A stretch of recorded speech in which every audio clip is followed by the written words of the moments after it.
Hello, good morning. आवाज आ रही है सबको मेरी? Yes, sir. Yes, Good. yes, sir. Yes. चलो,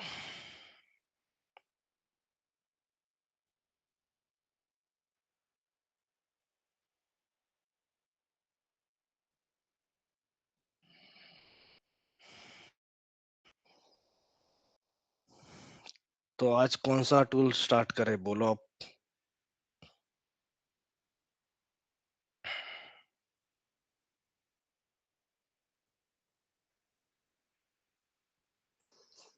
सबको पता है कि थोड़ा सा इशू चल रहा है एप्लीकेशन का।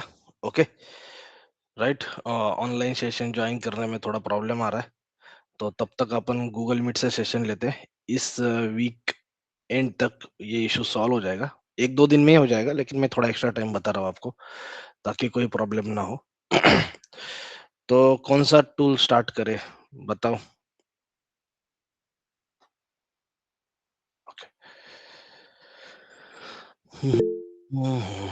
सर एंसिबल या डॉकर? डॉकर। डॉकर करते हैं, क्यों पता है क्या?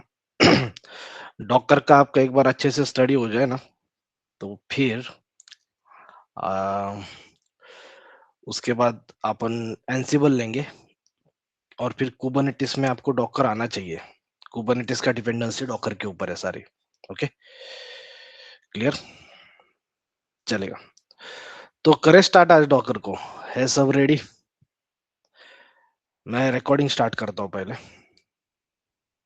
ओके, चलो पहले कॉन्टेक्स्ट सेट करते हैं, क्या है क्या नहीं है मैं आपको समझाता हूँ।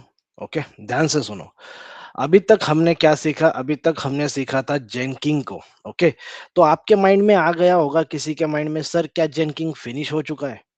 क्या जेनकिंग का काम हो गया है हमारा? ओके, नहीं, जेनकिंग फिनिश नहीं हुआ है। हमने अभी तक जेनकिंग का बेसिक अंडरस्टैंडिंग किया है, बेसिक फंक्शनलिटी सीखी है। You getting my point? ये जो अपने 8 सेशन सीखे जेनकिंग के, इसमें हमने जेनकिंग का बेसिक चीजें सीखी है। बेसिक मतलब क्या? ऑप्शन क्या क्या अवेलेबल है, हम कौन से ऑप्शन यूज करने वाले हैं, हमने बस यही सीखा है, उससे ज्यादा नहीं सीखा। बात क्लियर? समझ में आ रहा है मैं क्या बोल रहा हूँ? तो अभी हमें बहुत सारी चीजें सीखनी है जेनकिंग के बारे में। ओके, प्रोजेक्ट करना है जेनकिंग पे। तो अभी आगे जाके जो भी टूल रहेगा, उसको हमें जेनकिंग के साथ क्या करना है? इंटीग्रेट करना है। तब जाके हम बहुत सारी चीजें और सीखने वाले हैं। करेक्ट? समझ में आ रहा है ना सबको मैं क्या बोल रहा हूँ? तो ये तो जस्ट स्टार्टिंग है जेनकिंग की। जेनकिंग बहुत बड़ा टूल है, और हमने क्या किया है, उसका जस्ट बेसिक कवर किया। नहीं तो आपको किसी को लगेगा चलो 8 सेशन है, हो गया जेनकिंग। नहीं, ये बस हमने जेनकिंग का बेसिक कवर किया है। एक्चुअल जेनकिंग सीखना या जेनकिंग के ऊपर एक्चुअल में काम करना अभी बाकी है। ओके, चलो, तो मैं थोड़े और चीजें बताता हूँ जेनकिंग के बारे में, और 10 मिनट में फिर हम जाएंगे और डॉकर को स्टार्ट करेंगे। राइट, डॉकर सबसे इंपॉर्टेंट टूल है, क्योंकि डॉकर के ऊपर ही कुबरनेटिस डिपेंड है। अगर आपको डॉकर आता है तो आपको कुबरनेटिस आएगा। ओके, चलो, तो मैं जाता हूँ यहाँ पे EC2 मशीन के लिए। हैदराबाद का अपन ओपन करते हैं रीजन, और मैं चेक करता हूँ इंस्टेंस अवेलेबल है क्या।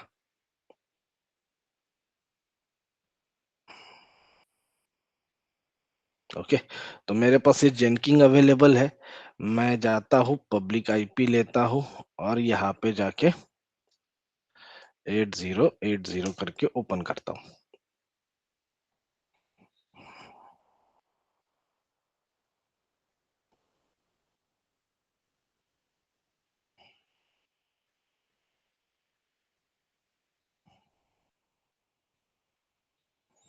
इसका एक्सेस भी लेता हूँ मैं, कनेक्ट करता हूँ SSH client,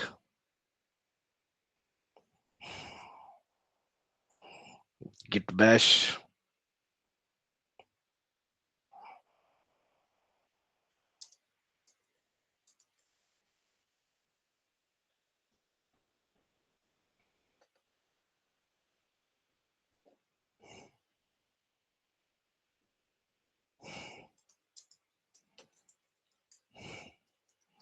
systemctl status Jenkins. तो जेनकिंग की सर्विस रनिंग है, लेकिन क्या हुआ है?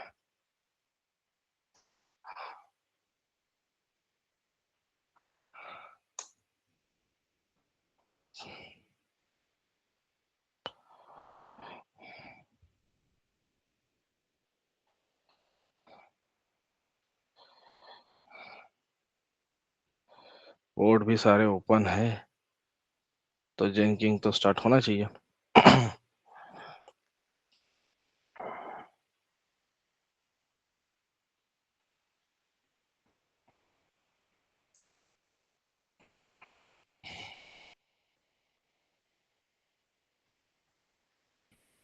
सर सर्विस रीस्टार्ट कर लेना। हाँ हाँ, देखता हूँ, ये एक बार ट्राई कर दो, इनकॉग्निटो में होता है क्या? हो गया।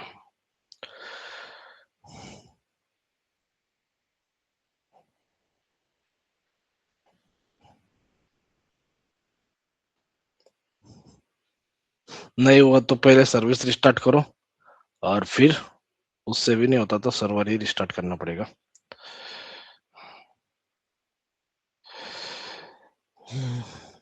स्टॉप।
आप लोग ट्राई करो एक बार, आपके इधर ओपन हो रहा है क्या?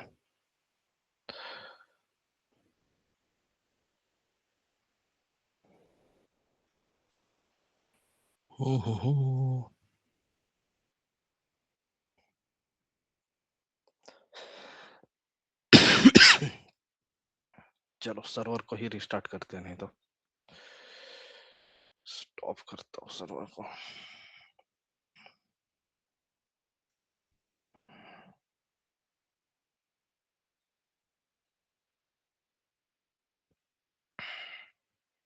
तो हम क्या करने वाले अभी, जेनकिंग सर्वर के ऊपर मैवन इंस्टॉल करके दिखाने वाला हूँ आपको, किस तरीके से मैवन इंस्टॉल होता है। ओके, ये दिखाना है मुझे, बहुत इजी स्टेप है, 2 कमांड है बस, उससे हो जाएगा। ओके, लेकिन वो भी दिखाना है, और 1-2 चीजें दिखाता हूँ, और फिर अपना जर्नी स्टार्ट करते हैं डॉकर का।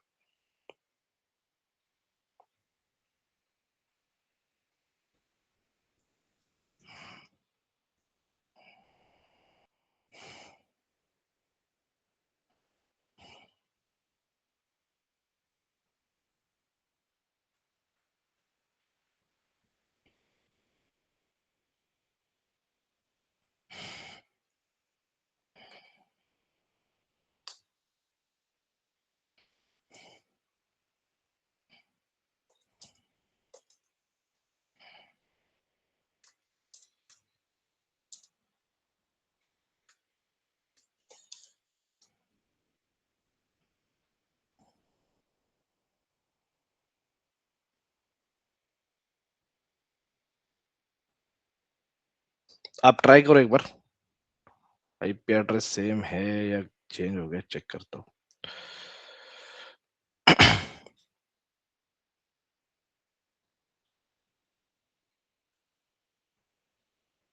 सेम ही है।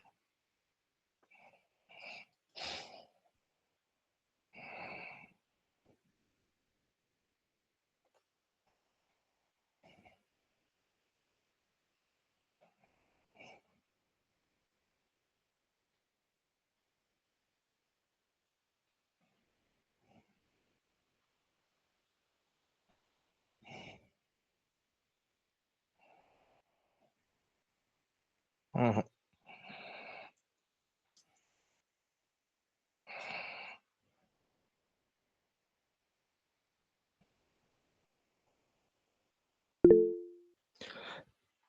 किसी का हुआ नॉट वर्किंग ना?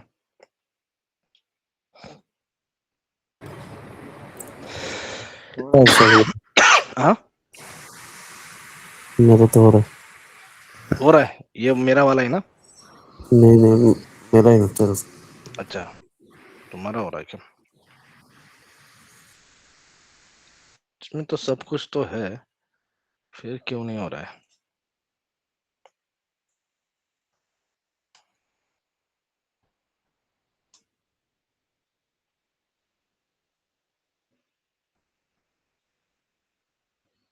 चलो, किसी का है, नहीं तो मैं अपना खुद का क्रिएट करने में टाइम जाएगा, बाकी कुछ नहीं है। किसी का है तो दे दो मुझे, चैट पे सेंड करो।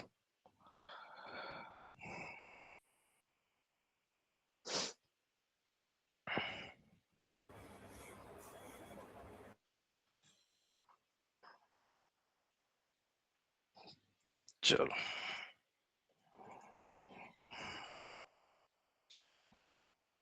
पासवर्ड बता दो एडमिन।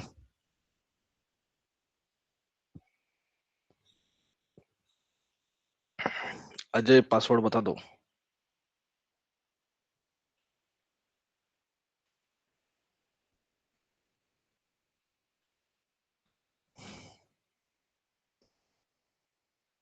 Admin 1 admin 1, yes. आदि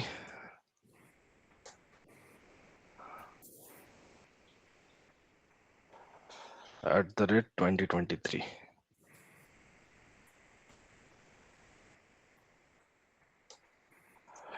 2023, ओके। तो यहाँ पे आप जाओगे और यहाँ पे अगर आप देखोगे तो अभी आपके पास कोई ऑप्शन नहीं है, या आपने एक जॉब क्रिएट किया है, बहुत सारे जॉब है आपके पास और आपको अभी मैवन इंस्टॉल करना है। तो इस पे मैवन कैसे इंस्टॉल करते हैं पता है? तो दो तीन ऑप्शन है, इधर जाओ, टूल्स में जाओ, ये देखो जेडीके इंस्टॉल करने का ऑप्शन, यहाँ से आप जेडीके इंस्टॉल कर सकते हो, यहाँ से आप मैवन ले सकते हो। ओके, तो दो टाइप है, एक तो मैवन को आप खुद इंस्टॉल करो, ओके, मैवन को आप खुद इंस्टॉल करो या ऑटोमेटिकली इस पे आना चाहिए। तो हम खुद भी इंस्टॉल कर सकते हैं, कैसे करेंगे? अजय, अपना स्क्रीन शेयर करोगे? यस। हाँ, स्क्रीन शेयर करो, मैं आपको बताता हूँ कैसे इंस्टॉल करते हैं।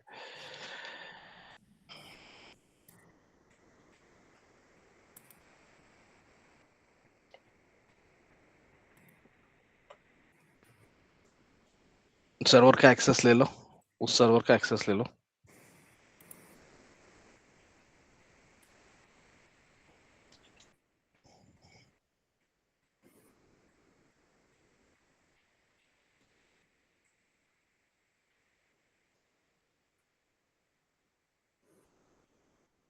हाँ,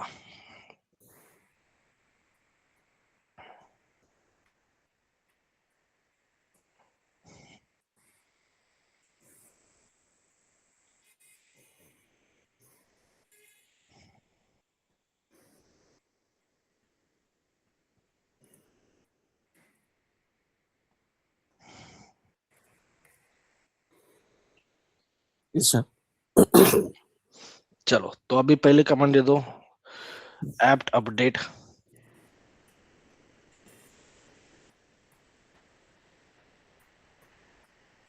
ओके, अपडेट होने दो।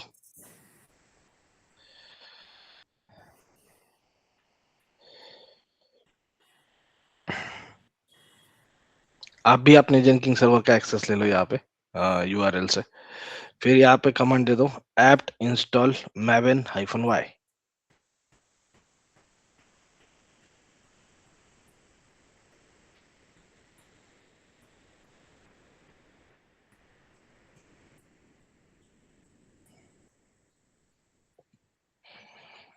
एंटर। यस,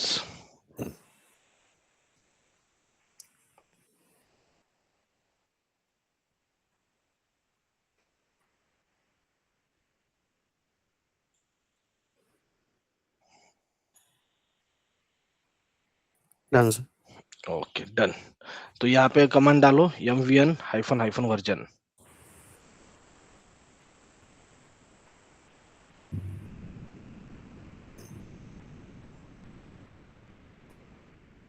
तो कौन सा वर्जन आया देखो, 3 अपाचे मैविन। पॉइंट, हाँ 3.8.7, राइट, ये वर्जन आया। और उसका पाथ क्या है, यूएसआर शेयर मैवन, उसके नीचे देखो पाथ भी आया है, करेक्ट।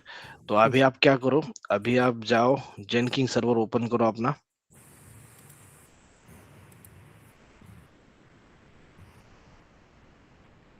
Yes sir. यस, किया ओपन। अभी यहाँ पे सेटिंग में जाओ, सेटिंग का ऑप्शन है,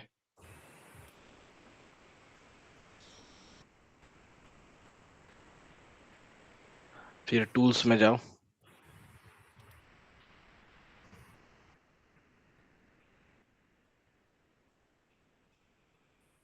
राइट, फिर मैवन सर्च करो, नीचे जाओ मैवन में, नीचे मैवन है, हाँ ऐड मैवन, यहाँ पे जाओ, नेम दे दो मैवन 3 या मैवन, ऐसे कुछ भी नाम दे सकते हो आप, मैवन, हाँ। उसके नीचे चलो, इंस्टॉल ऑटोमेटिकली की जगह पे वो अनचेक करो, क्योंकि आपने ऑलरेडी मैन्युअली इंस्टॉल किया है, तो उसको अनचेक करना। हाँ। कि अनचेक, अनचेक मतलब टिक मार्क पे क्लिक करो उसको, वो अनचेक हो जाएगा। यस, और यहाँ पे होम का पाथ दे दो ऊपर जो है ना, वहां पे कॉपी करके होम का पाथ दे दो।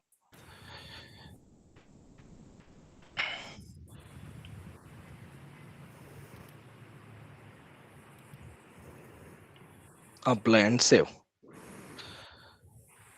नीचे अप्लाई एंड सेव। ओके, तो इस तरीके से आप मैवन को इंस्टॉल करके कॉन्फ़िगर करते हो। बात क्लियर है सबको? क्लियर। चलेगा, थैंक यू। ओके, राइट, अब मैं अपना स्क्रीन शेयर करता हूँ फिर से।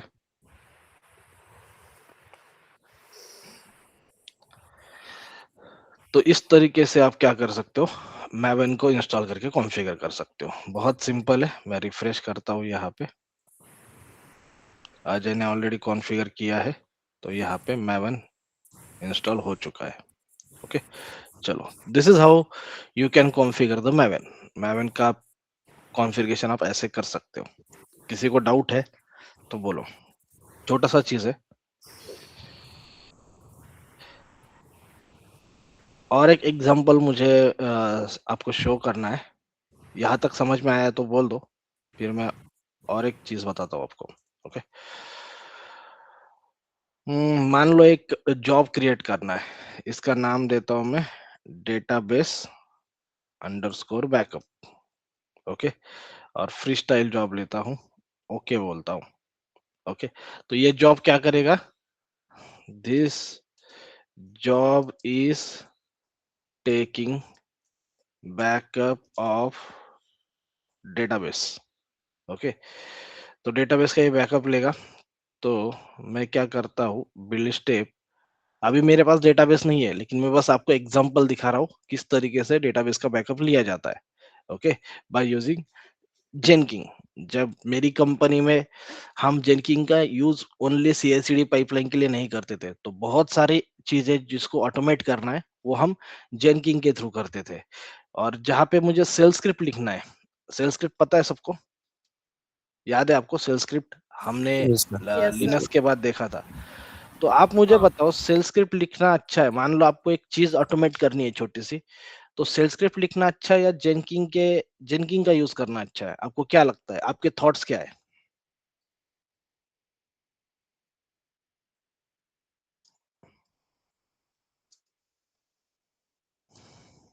और क्यों, ये भी इम्पोर्टेंट है।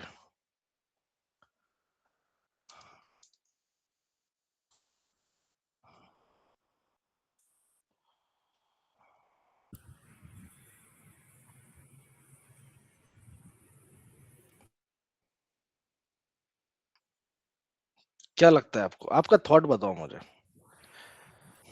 Sir, I think Jenkins better है sir. क्यों, क्या रीजन है?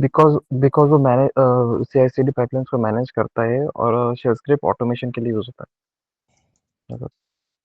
ओके, देखो CI/CD पाइपलाइन, देखो मान लो एक जेनकिन, आपने क्या किया, एक सेल स्क्रिप्ट है, ओके, आपका कोई भी एक सेल स्क्रिप्ट है, एग्जांपल के लिए पकड़ रहा हूं मैं, मुझे आप बताओ कौन सा टास्क है जो आपने ऑटोमेट किया है। तो हो सकता है कि आपके पास एक जॉब है जो डेली जेन की लिनक्स के ऊपर रन होता है, और उस जॉब का फंक्शन क्या है, डेटाबेस का बैकअप लेना, यही यही समझते हैं हम। ओके, तो आपने एक सेल स्क्रिप्ट लिखा है जिसमें आपने सारे डेटाबेस के बैकअप लेने के स्टेप्स मेंशन किए, चलेगा? समझ में आ रहा है यहाँ तक? तो एक सर्वर पे आप देखो, जेनकिन के लिए भी सर्वर यूज हो रहा है, राइट? और जब आप खुद यूज करोगे किस चीज का, एक लिनक्स सर्वर का, तो भी वहां पे सर्वर यूज हो रहा है। तो लिनक्स सर्वर से उस स्क्रिप्ट को ट्रिगर करना अच्छा है, या जेनकिन का जॉब लेके उसमें उस सेल स्क्रिप्ट की स्टेप यहाँ पे मेंशन करना अच्छा है? आपको क्या लगता है? मेरी बात समझ में आ रही है अभी? थोड़ा थोड़ा क्लियर हो रहा है? अच्छा। सर तो आपको क्या लगता है कौन सा चीज अच्छा है? सर जेनकिन से ट्रिगर करना। क्यों, क्या रीजन है? जेंकिंस एडिशनल फंक्शनैलिटीज प्रोवाइड करता है, लाइक ट्रिगर्स है, हम लोग चलो, ट्रिगर कर point number 1, जेनकिन additional functionality provide करता है। पॉइंट नंबर 2 बताओ।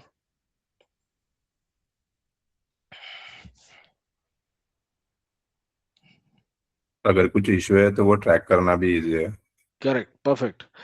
कुछ भी इश्यू आता है तो ट्रैक करना बहुत इजी हो जाता है। और आपको एक यहाँ का फायदा समझ में नहीं आया सबको, कि जेनकिन पर्टिकुलर में, टाइम पे हम बैकअप ले सकते हैं Jenkins उसमें भी ले सकते हैं आप, वहां पे सेल स्क्रिप्ट में कॉन जॉब है, कॉन जॉब का यूज करके आप क्या कर सकते हो, पर्टिकुलर टाइम पे ऑटोमेटिकली भी शेड्यूल कर सकते हो, में। Okay, right? तो फिर ऐसा क्या है, ये क्यों खास है, क्या रीजन है?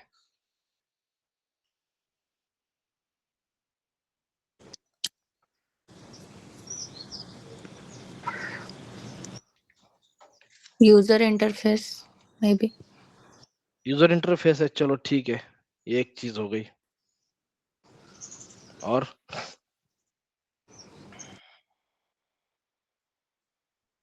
क्या है ऐसा?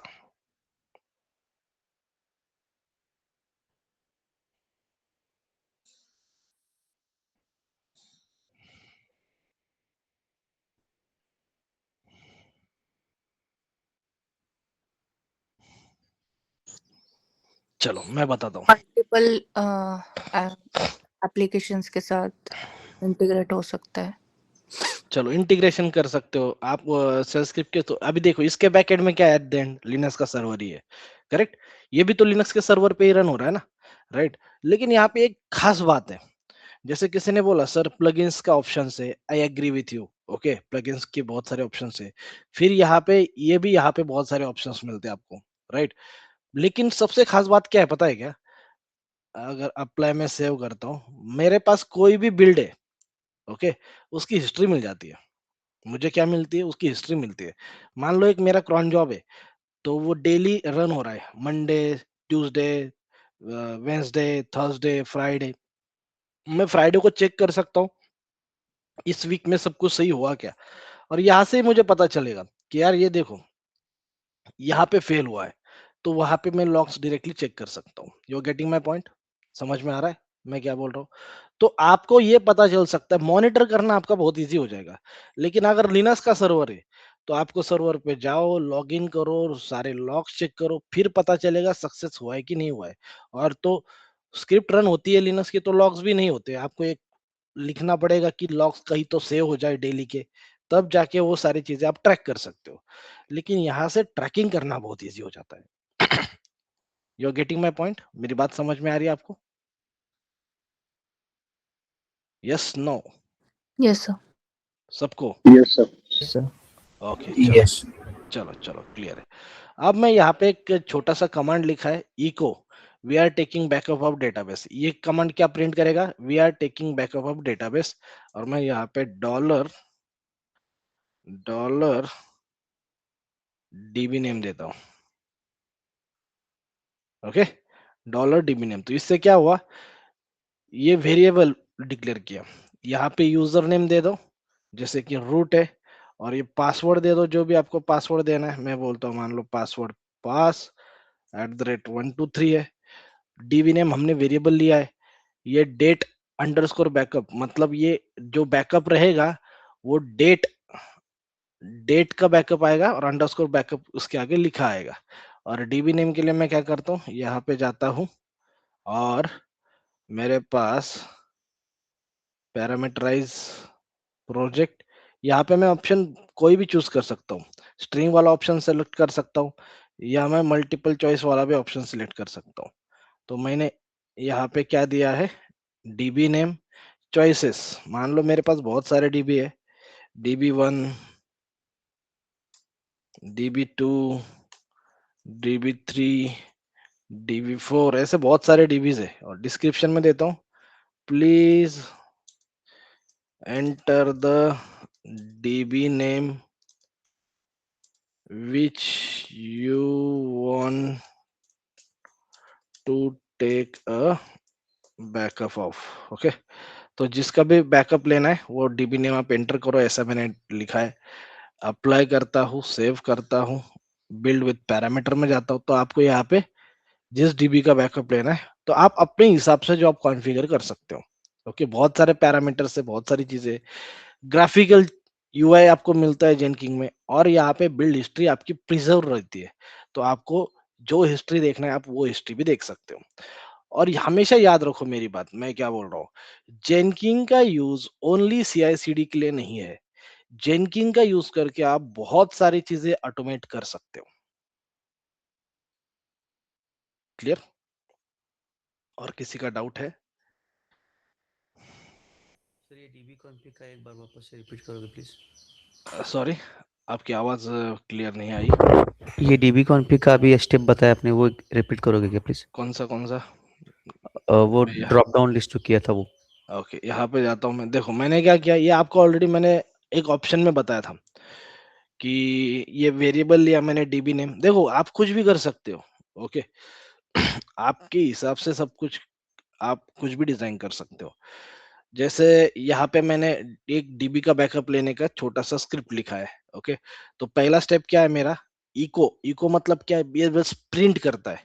तो ये क्या करेगा, echo we are taking backup of database. तो डेटाबेस कौन सा है, ये वेरिएबलाइज लिया है मैंने। ये क्या है, वेरिएबल है। डॉलर, आपको मैंने सेल स्क्रिप्ट में भी बताया, डॉलर और वेरिएबल दोगे तो क्या होगा, उस वेरिएबल का नाम प्रिंट होगा, राइट। उस वेरिएबल की वैल्यू प्रिंट होगी, राइट।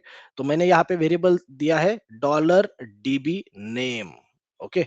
और ऊपर आप जाओगे ना, ऊपर जाने के बाद यहाँ पे मैंने सिलेक्ट करके दिया है, this project is parameterise project. क्या बोला है मैंने, पैरामीटराइज प्रोजेक्ट। तो यहाँ पे डीबी नेम दिया है और यहाँ पे बहुत सारे चॉइसेस दिए है, okay got it. Okay.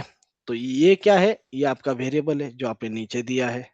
Variable को डिक्लेयर किधर किया आपने, इधर। और वेरिएबल को एक ही वैल्यू नहीं है, there would be multiple values, okay. तो आपने ऐसे 4 वैल्यूज। आप चाहते हो नहीं यार मेरे पास हजारों डीबी है तो मैं सबका तो वैल्यू नहीं दे सकता, फिर आप क्या करोगे पता है क्या, आप क्या किया, ये डिलीट कर दिया। String this is, parameterise. अब आई ना बात समझ में। तो लॉजिक आपको यूज करना आना चाहिए। मैं यहाँ पे डिफॉल्ट वैल्यू DB1 देता हूँ और यहाँ पे लिखता हूँ, please enter the name of database which you want to take a backup. Clear? No doubt? यहाँ तक समझ में आया?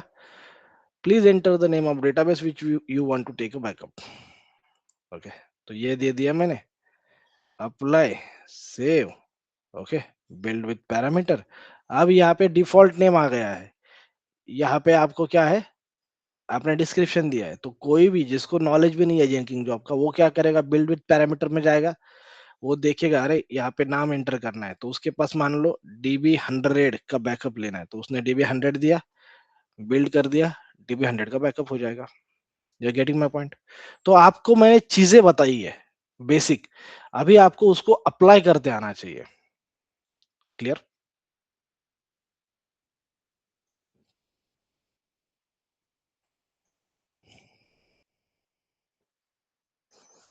बात समझ में आई सबको? क्लियर हो गया? यस। यस। चलो, तो अभी और एक चीज बताता हूँ, इंपॉर्टेंट कंपनी की चीज।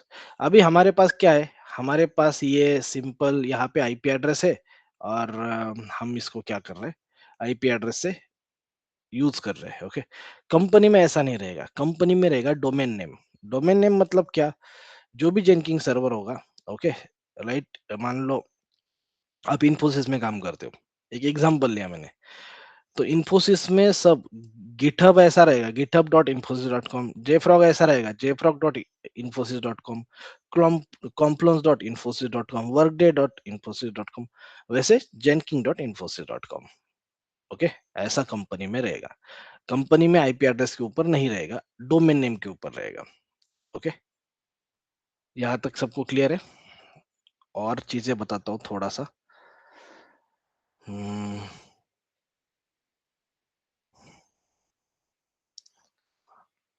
आपने बिल्ड स्टेप सीख ली, उसके आगे आप जाओगे ना, तो पोस्ट बिल्ड एक्शन भी है। ओके, मतलब कभी कभी आपको ऐसा चाहिए कि मेरा एक जॉब है, वो जॉब सक्सेसफुल हो या फेल हो, उसके मुझे ईमेल भी आनी चाहिए। You getting my point? क्या आना चाहिए? ईमेल भी आना चाहिए। तो वो भी ऑप्शन यहाँ पे अवेलेबल है, आप क्लिक कर सकते हो ऐड पोस्ट बिल्ड एक्शन, और आप यहाँ पे जाके ईमेल के सिलेक्ट कर सकते हो, तो जिसको रिसीव होना है उसका ईमेल आईडी दे सकते हो। ओके, और आपको इस बिल्ड के सारे लॉग्स भी आप क्या कर सकते हो, डायरेक्टली यूजर को सेंड कर सकते हो। अभी यहाँ पे एसएमटीपी कॉन्फ़िगर नहीं है, कंपनी में एसएमटीपी पता है? सिंपल मेल ट्रांसफर प्रोटोकॉल कब देखा था हमने ये? नेटवर्क। Right, network.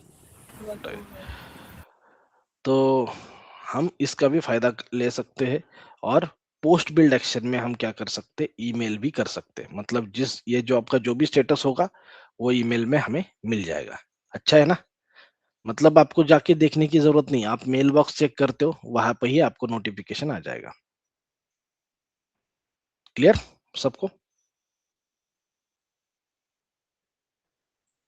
मेरी बात समझ में आ रही है 100%? ओके, सर मैविन का यूज क्या करेंगे हम यहाँ पे? मैवन का भी यूज बिल्ड करने के लिए, जेनकिंग और uses Maven for building the project. Maven की लाइफ साइकिल देखी हमने कल, तो मैवन का यूज करके जेनकिंग आर्टिफैक्ट क्रिएट करने वाला है। ओके, ओके, चलो यहाँ तक किसी को डाउट नहीं है, सब समझ में आया? तो ऐसी बहुत सारी चीजें जो जेनकिंग से कर सकते हैं, या मैवन यूज करके जेनकिंग का आर्टिफैक्ट कैसे क्रिएट करना है, वो भी मैं आपको प्रोजेक्ट में दिखाऊंगा। Okay, clear? पाइपलाइन बनाएंगे प्रोजेक्ट में हम, जिसमें मैवन का यूज करके हम आर्टिफैक्ट क्रिएट करने वाले हैं। सब आपको प्रोजेक्ट में दिखाऊंगा मैं लाइव करके। ओके, तो दैट्स इट। ओके, ये हमने आज तक जो देखा जेनकिंग के जो 9 लेक्चर, आज का एक 9th लेक्चर, ये हमने सीखा जेनकिंग का बेसिक। बेसिक मतलब क्या, कि जेनकिंग में क्या क्या फंक्शनलिटी अवेलेबल है जिसको हम यूज करने वाले हैं। तो आगे जाके क्या करेंगे, हम आगे जाके ये सारी फंक्शनलिटी हम जेनकिंग की यूज करेंगे। क्लियर है? बात समझ में आई सबको? Yes sir. ओके, तो प्रोजेक्ट में हम सारा डिजाइन करेंगे, और ये तब मैं आपको फिर से नहीं बताने वाला हूँ कि पाइपलाइन जॉब क्या होता है, फ्रीस्टाइल जॉब क्या होता है। तब आपको नहीं बताने वाला हूँ कि पैरामीटर प्रोजेक्ट क्या होता है। ओके, तब हमें उसको डायरेक्टली अप्लाई करना है, क्योंकि 8-9 सेशन हमने यही सब सीखा, कैसे काम होता है, क्या काम होता है। ओके, चलो अब स्टार्ट करते हैं डॉकर। अब रेडी हो? थोड़ा सा इंट्रोडक्शन लेते हैं डॉकर का, ज्यादा नहीं देखेंगे, इंट्रोडक्शन लेते हैं बस। तो डॉकर के बारे में किसी को कुछ पता है तो बोलो।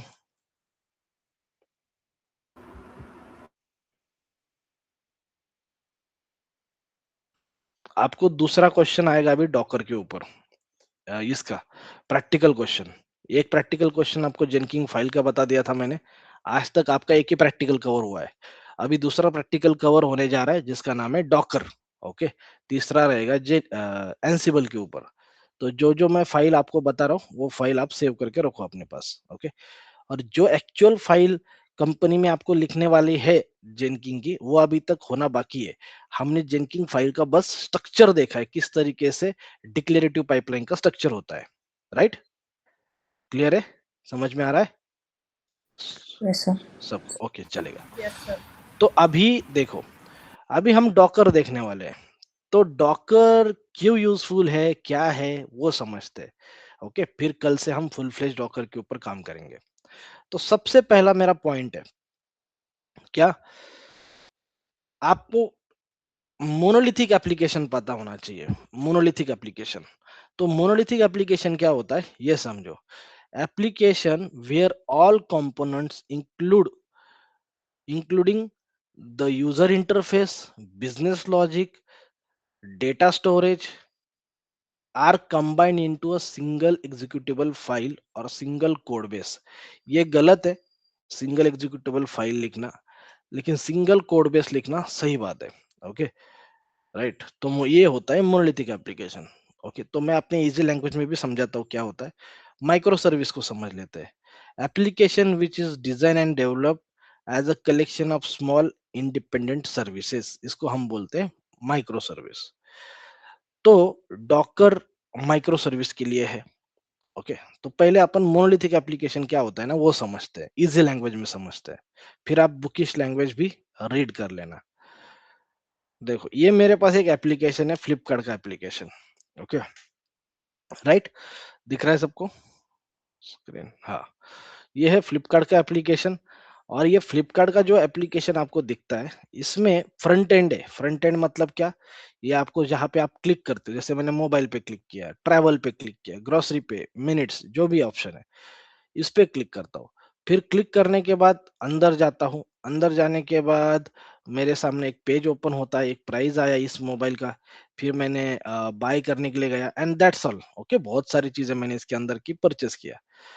तो जब मैंने करियर स्टार्ट किया था 2013-14 में, तो सारे जो एप्लीकेशन थे वो मोनोलिथिक थे। मोनोलिथिक मतलब क्या, डेवलपर ने कोड लिखा है as a single code base. As a single code base मतलब डेवलपर का जो कोड होता था वो एक सिमिलर सिंगल फॉर्मेट में होता था। ओके, सिंगल फॉर्मेट में। और मोनोलिथिक एप्लीकेशन को डिप्लॉय करने के लिए हम किसका यूज करते थे, वर्चुअल मशीन का यूज करते थे, वीएम का यूज करते थे।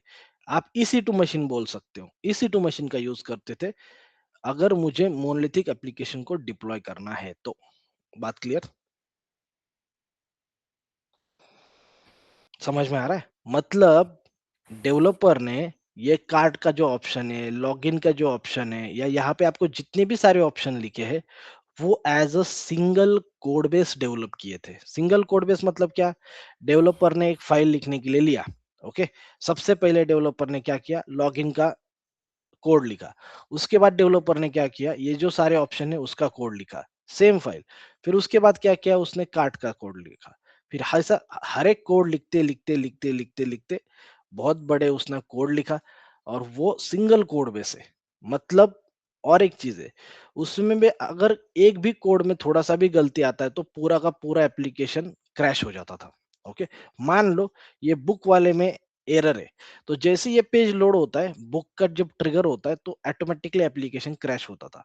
तो फिर आपको क्या करना पड़ता था, कोड में जाओ, देखो कहाँ पे एरर है, और उस एरर को रिजॉल्व करो, फिर एप्लीकेशन को डिप्लॉय करो, फिर टेस्ट करो। ये फ्लो होता था हमारा मोनोलिथिक एप्लीकेशन का। और पुराने जमाने में मोनोलिथिक एप्लीकेशन ही यूज होता था। Okay, right. फिर क्या हुआ, फिर आया माइक्रो सर्विस। माइक्रो सर्विस मतलब क्या, मोनोलिथिक एप्लीकेशन में जो बड़ा सा कोड लिखा था, ओके, बहुत बड़ा कोड लिखा था, उसको छोटे छोटे पीसेस में डिवाइड किया।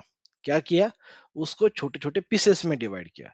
जैसे अपन बोलते हैं यंग माइंड फैमिली कितनी बड़ी है, तो बैच 1 से लेके बैच 33 जो अभी स्टार्ट होगा, उतना बड़ा यंग माइंड का फैमिली है। राइट, लेकिन अगर आप ठीक से देखोगे तो हमने क्या किया, उसके छोटे-छोटे पीसेस बनाए। Batch number 1, batch number 2, batch number 3 up to batch number 31, batch number 32, batch number 33। मतलब यंग माइंड के ही स्टूडेंट है, लेकिन हमने क्या किए, उनको छोटे-छोटे ग्रुप में डिवाइड किया। तो माइक्रो सर्विस में भी ऐसा होता है, जो आपका बड़ा-सा लेंथी कोड है, आप क्या करते हो, स्मॉल-स्मॉल पीसेस में उसको डिवाइड करते हो। ओके? आया समझ में? ईज़ी लैंग्वेज में?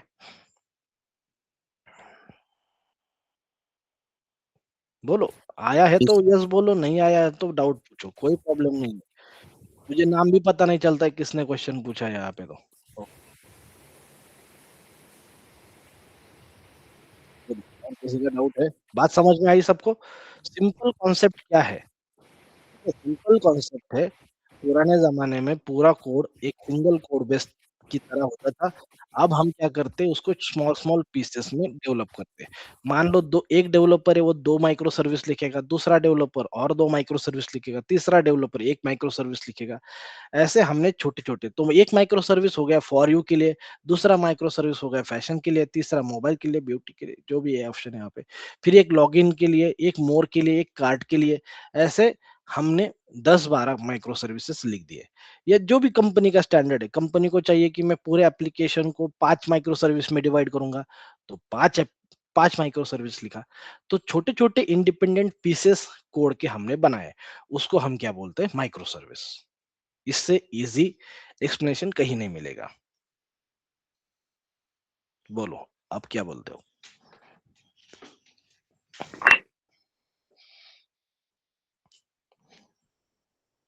क्लियर है?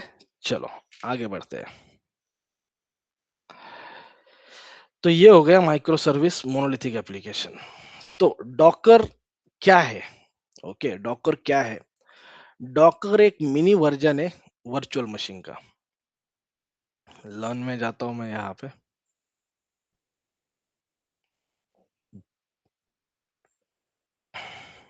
यहाँ पे जाओ।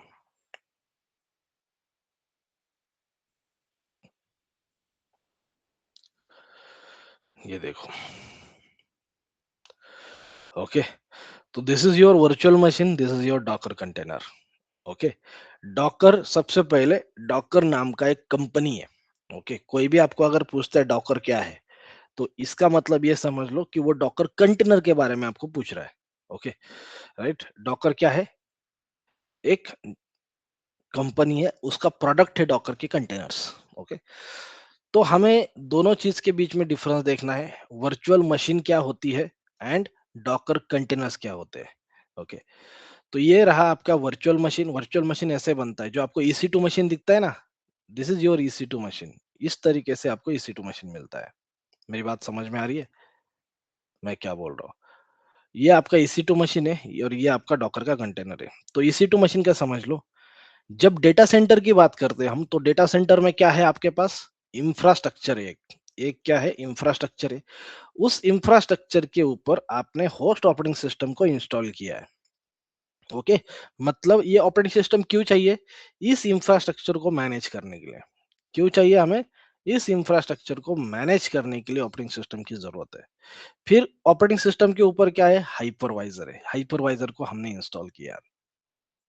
ओके, और उसके ऊपर है हमारी गेस्ट ओएस। ये क्या है? गेस्ट ओएस है। ओके, गेस्ट ओएस है ये। गेस्ट ओएस मतलब क्या? कोई उबंटू का ओएस हो सकता है, कोई रेड हैट का हो सकता है, विंडोज का हो सकता है। मतलब कंपनी में कैसे होता है ये समझो, या एक्चुअल डेटा सेंटर में कैसा चीज होता है ये समझो। डेटा सेंटर में एक बड़ा सा हार्डवेयर है। अब ये बड़ा सा ऑर्डर क्या हो सकता है? मान लो यहाँ पे रैम है बड़ी, 256 GB की रैम है, और क्या है? स्टोरेज है 2 TB का। ओके, तो हम क्या करते हैं, इसके ऊपर होस्ट ऑपरेटिंग सिस्टम इंस्टॉल करते हैं, ताकि उस हार्डवेयर को हम मैनेज कर सके। अब मेरा लैपटॉप है, ये देखो, ये क्या है? मेरा लैपटॉप है, जहां से मैं भी सेशन ले रहा हूँ।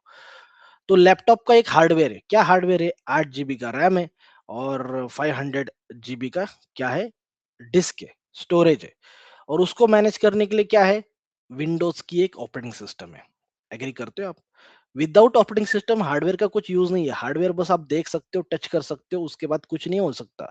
उसको किसका सपोर्ट चाहिए? उसको चाहिए ऑपरेटिंग सिस्टम, उसको चाहिए होस्ट ऑपरेटिंग सिस्टम जो उस हार्डवेयर को कंज्यूम कर सके, यूटिलाइज कर सके। ओके, तो इंफ्रास्ट्रक्चर है बहुत बड़ा, उसके ऊपर हमने एक ऑपरेटिंग सिस्टम इंस्टॉल किया है जो इस हार्डवेयर को मैनेज करेगा। फिर उसके ऊपर हाइपरवाइजर यूज इंस्टॉल किया। तो हाइपरवाइजर क्या होता है?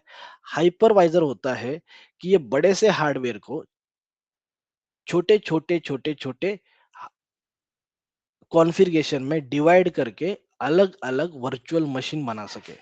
तो this is your virtual machine, this is your virtual machine, this is your virtual machine. बात समझ में आई? वर्चुअल मशीन का फंडा समझ में आया आपको? Yes sir. Yes, sir. Take your time, take your time. सबका डाउट क्लियर हुआ? वर्चुअल मशीन कैसे बनता है? जो आपको एडब्ल्यूएस में देखा आपने वर्चुअल मशीन, वो virtual machine at the end कैसे क्रिएट हुआ? ओके, समझ में आया? ये वर्चुअल मशीन कैसे क्रिएट हुआ? यहाँ पे जो आपको वर्चुअल मशीन दिखता है, ये आपको आपके लिए तो एक वर्चुअल मशीन है जिसका कुछ स्टोरेज है, मान लो 8 GB का, और जिसका कुछ रैम है, राइट? लेकिन इसके अंडरलाइन बहुत बड़ा हार्डवेयर काम कर रहा है।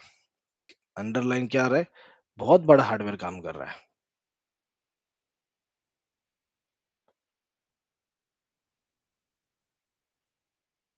मैं सर्वर, ये देखो, ये T3 मीडियम का है और इसके अंडर में क्या है? बहुत बड़ा हार्डवेयर आपका काम कर रहा है। आप इस हार्डवेयर को यूज कर रहे हो, सिंपल है।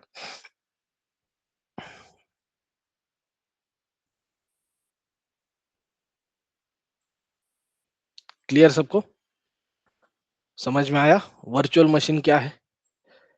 अगर आपको वर्चुअल मशीन समझ में आया है तो मुझे कंफर्म करो। और ये आपने गेस्ट ओएस मतलब क्या? किसी का उबंटू का हो सकता है, किसी का रेड हैट का हो सकता है, किसी का विंडोज का हो सकता है। फिर आपने उसके ऊपर क्या किया? नए नए पैकेजेस इंस्टॉल किए, जैसे कि मैवन का पैकेज इंस्टॉल किया, जेंकिंग का पैकेज इंस्टॉल किया, तो ये जेंकिंग सर्वर बन गया। कोई आपका मैवन का सर्वर बन गया, कोई आपका जेफ्रॉग आर्टिफैक्ट्री बन गया, कहीं पे आपने nginx इंस्टॉल किया।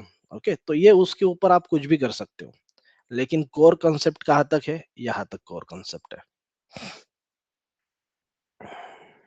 बोलो, किसी का डाउट है? सर वीएमवेयर पे जो वर्चुअल मशीन बनते हैं वो, हाँ यही कंसेप्ट है, सेम कंसेप्ट है, उसी का तो है ये कंसेप्ट। क्लियर? सर हाइपरवाइजर क्यों यूज करता है? हाइपरवाइजर क्या करता है? छोटे छोटे पीसेस बनाता है। ये देखो, ये मतलब क्या करता है? जो आपका बड़ा सा हार्डवेयर है, बड़ा सा हार्डवेयर मतलब 256 GB की रैम एंड स्टोरेज है 2 TB का। तो इसने क्या किया?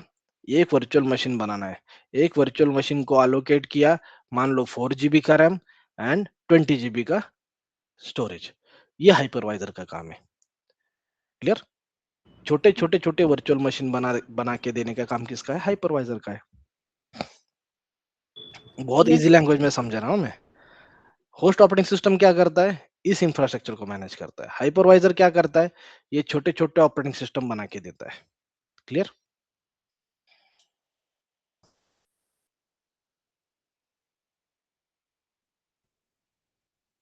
बात क्लियर सबको? एकदम बेसिक और अपने लैंग्वेज में चीजों को समझ लो, फिर आप कभी इंट्रो में गलत नहीं होगे। आप बोलोगे मुझे रट्टा मारना है, रट्टा मारोगे तो 100% आप गलत होंगे। ओके, और जिनको भी सर्टिफिकेशन जो बाकी है, नेक्स्ट वीक से फिर से सर्टिफिकेशन का स्टार्ट हो जाएगा। मेरे पास फिर से डिस्काउंट आने वाला है। ओके, जिनका बाकी है हम उनका भी करके लेंगे। मुझे याद आया अभी। चलो, क्लियर? वर्चुअल मशीन की बात सबको क्लियर है?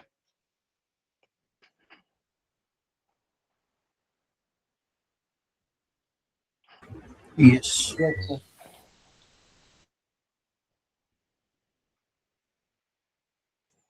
ओके, और कल हम डॉकर को देखेंगे। आज आज भी देख सकते हैं, लेकिन आप कंफ्यूज हो जाओगे दोनों के बीच में।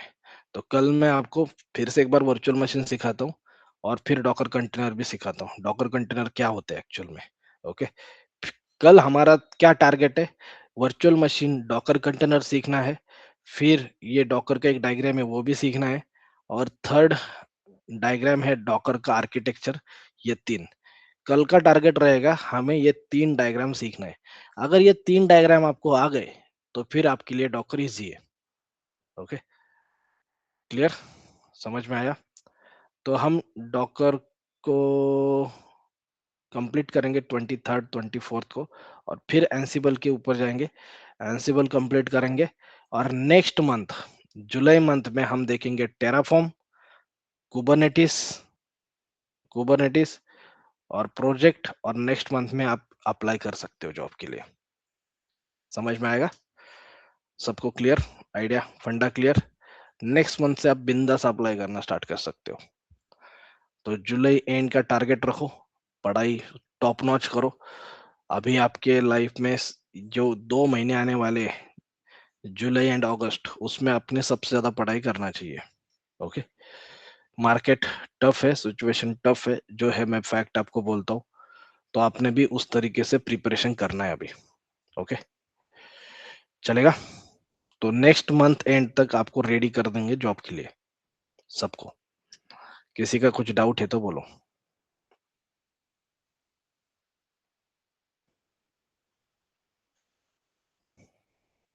चलो, नहीं है, मिलते फिर कल। Have a nice day.